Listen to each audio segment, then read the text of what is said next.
यो चाहिँ हाम्रो कोसीदेखाको यो स्थिति भइरहेको छ। सरसर्ती हेर्दाखेरि कांग्रेस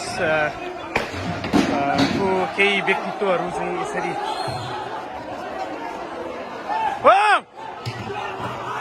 आवेशमा नआउनुहोस्।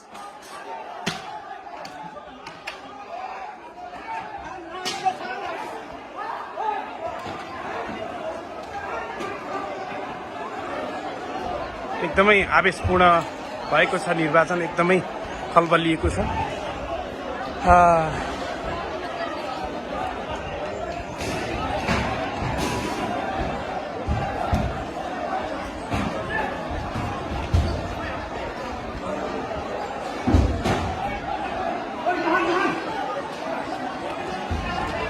म केही बोल्दिनँ, तपाईँहरू हेर्नुहुनेछ।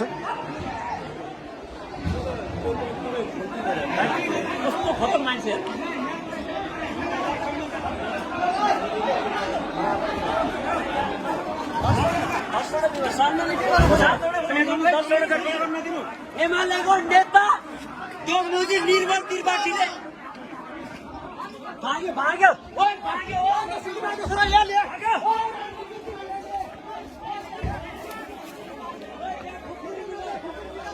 ओइ बाटो दे गर्दा यारियो यारियो त्यहाँ बस्नु सातम माथि गयो माथि गयो कसलाई यार आवेशमा धेरै नआऊ यार।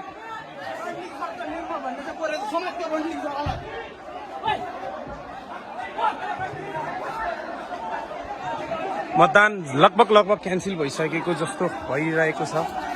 मलाई दुःख लागिरहेको छ। यो निर्वाचन प्रणाली एकदमै बदल्नुपर्ने अवस्था हामीले देखिसकेका छौँ। निर्वाचनलाई इलेक्ट्रोनिक ढङ्गले घरमै बसेर मतदान गर्ने खालको माहौल नबनाएसम्म यो भयावह स्थिति यस्तै रहने हामीले देखेका छौँ। यो पाँचखाल नगरपालिका, काभ्रे जिल्लाको पाँचखाल नगरपालिका वडा नम्बर 13 को स्थिति असामान्य बनिसकेको यो तपाईहरुलाई मैले भिजुअलमा देखाएको छु। यो सरसर्ती हेर्दाखेरि कांग्रेस सम्बद्ध व्यक्तित्वहरूलाई केही कुराहरू चित्त नबुझिएपछि मतपत्र एकैचोटि 10 वटा मतपत्र च्यातिएको अधिकृतले भन्ने आक्षेपीकरणमा यो किसिमको माहौल बनेको छ।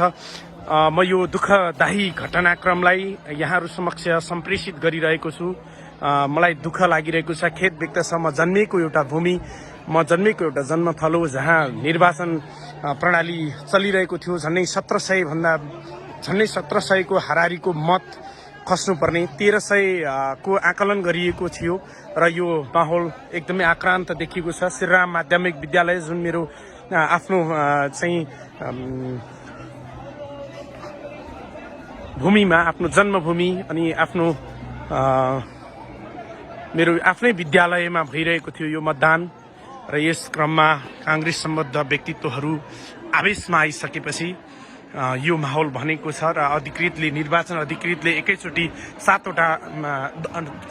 वटा मतपत्र च्यातिएको भन्ने कारणले चाहिँ यो घटना घटेको छ र यहाँ माहौल एकदमै गरम भइरहेको छ। यो निर्वाचन प्रणालीको धज्जी उडेको छ र यो निर्वाचन प्रणाली यसरी अव्यवस्थित बन्दै गइरहेको हुँदा हामी सबैले सोच्नुपर्ने स्थिति छ। म सम्पूर्ण दर्शक महानुभावहरूलाई अनुरोध गर्न चाहन्छु, यस्तो किसिमको यो श्रीराम माध्यमिक विद्यालय कोसीदेखा मेरो जन्मभूमि, मेरो जन्मथलो, म मधुसूदन पाठक सितेवा, वास्तवमा हामी हाम्रो कस्तो नेतृत्वलाई चयन गरिरहेका छौँ, छानिरहेका छौँ र कस्तो खालको जनमानस छ, समुदाय छ, त्यसलाई पनि हामीले चित्रण गर्न सक्छौँ। विभिन्न किसिमको माहौल हामीले यहाँ देखिरहेका छौँ। कुर्सी भाँचिएका छन्, टेबल भाँचिएका छन्, मतपत्र च्यातिएका छन्, टेबलहरू यत्रतत्र छरिएका छन् अनि यो वातावरण बिग्रिएको छ र यहाँ झनै एमालेले जित्ने पनि लगभग निश्चित पनि भइसकेको थियो भन्ने पनि सुनिन्छ। अझै पनि एकजना आवेशमा आउँदै नै हुनुहुन्छ, सबै टेबल लडाउँदै हुनुहुन्छ, देखिराख्नु भएको छ। आवेशमा हुनुहुन्छ सबैजना। आवेशमा नआउनुहोस्, केही हुँदैन, यस्तो गर्नु हुँदैन।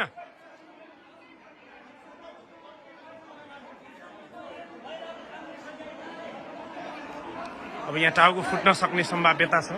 मलाई यो दृश्य देखाउन कारुणिक लागिरहेको छ, किनभने हामी यस्तो समाज निर्माण गरिरहेका छौँ कि जुन समाजले कहिल्यै शान्ति स्थापित गर्न सक्दैन, कहिल्यै शान्तवादलाई स्थापित गर्न नसक्ने स्थिति हामीले यहाँ देखेका छौँ। यद्यपि यो काङ्ग्रेस र एमाले बीचको द्वन्द्वात्मक भौतिकवादी चिन्तन, पुँजीवादी चिन्तनको उपज निर्वाचन प्रणालीको यो धज्जी उडेको यो दृश्य यहाँहरूलाई सम्प्रेषित गर्न चाहन्छु। मलाई दुःख छ, खेद व्यक्त छ, किनभने यो निर्वाचन धमिलिएको छ, निर्वाचन प्रणाली धमिलो छ। यसलाई इलेक्ट्रोनिक माध्यमबाट किन गरिएन? लाखौँ जनताहरू, लाखौँ युवाहरू विदेशिएका छन् र विदेशमा रहेका युवाहरूले किन यो निर्वाचन प्रणालीलाई स्वीकार गर्न नसक्ने अथवा भोट मतदान गर्न नसक्ने अवस्था किन आयो? यति धेरै विवाद किन बनिरहेको छ? यस्ता धेरै ठाउँमा आज विवाद भयो होलान्, हामी परिकल्पना गर्न सक्छौँ। धेरै धाँधलीहरू भएका छन्, बुथहरू क्याप्चरहरू भएका कुराहरू हामी सुन्छौँ। यो हिसाबले यो परिस्थिति बिथोलिएको छ।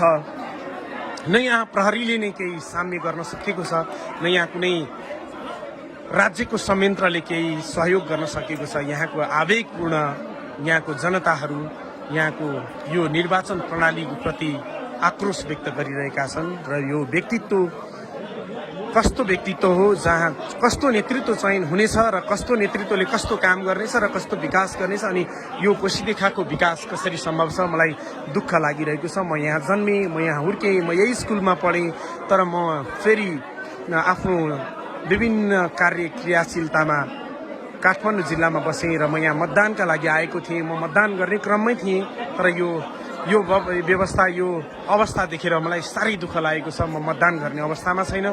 साथीहरू, म यो कुराहरू यहाँलाई जानकारी गराउँदै यतिखेर यो माहौल बिग्रिएको छ। म आफ्नो स्वतन्त्र मत आफ्नो नगरको मेयरलाई, नगरको जिल्ला नगरको वडा अध्यक्षलाई हामी भोट गरेर जिताउने प्रयत्नमा थियौँ, तर यो असमर्थ भएको छ। अब यो के हुन्छ, कसो हुन्छ, यसको बारेमा म केही भन्न सक्दिनँ। यहाँ विभिन्न गुट बीचमा छलफलहरू चलिरहेको छ। यहाँ सबै अबुझ, अर्धविकसित अनि अवचेतन मनहरू बिथोलिएका छन् र अर्धशिक्षित यी नागरिकहरू, देशका नागरिकहरू नेतृत्वविहीन बनेका छन्। एक खालको भन्ने हो भने प्रहरी प्रशासन पनि भर्खरै देख्दै हुनुहुन्छ, केही तारतम्यता मिलाउँदै हुनुहुन्छ। भोट क्यान्सल भएको छ, मतपत्र च्यातिएको छ, ढ्वाङ कता छ थाहा छैन। अहिले यो इलेक्ट्रोनिक डिभाइसबाट भएको थियो भने सायद यो उसको माहौल यस्तो हुँदैन थियो होला। किन हामीले निर्वाचन प्रणाली चेन्ज गर्न सकेनौँ? नेतृत्व परिवर्तन गर्ने आकांक्षा गरिराख्दा हामीले हाम्रा प्रवृत्तिहरू र हाम्रा प्रक्रियाहरू किन चेन्ज गर्न सकेनौँ? यसमा हामीलाई दुःख छ। यो दृश्य 8 मिनटसम्म तपाईँले हेरिराख्दा म बोलिरहेको छु। मधुसूदन पाठक, कलाकारिता जगतमा मलाई सितेवाबाट तपाईँले चिनिराख्नु भएको छ। मेरो मोबाइलमा कैद भएको यो भिडियो तपाईँले जतिन्जेल हेर्नुहुन्छ त्यतिन्जेल नरमाइलो मात्रै तपाईँलाई हुनेछ, किनभने दुःख मात्रै हुनेछ। मलाई पनि धेरै दुःख लागेको छ, खेद व्यक्त गर्दछु यो निर्वाचन प्रणाली र यो सिस्टमप्रति। यस्तो धेरै ठाउँमा भयो होलान्।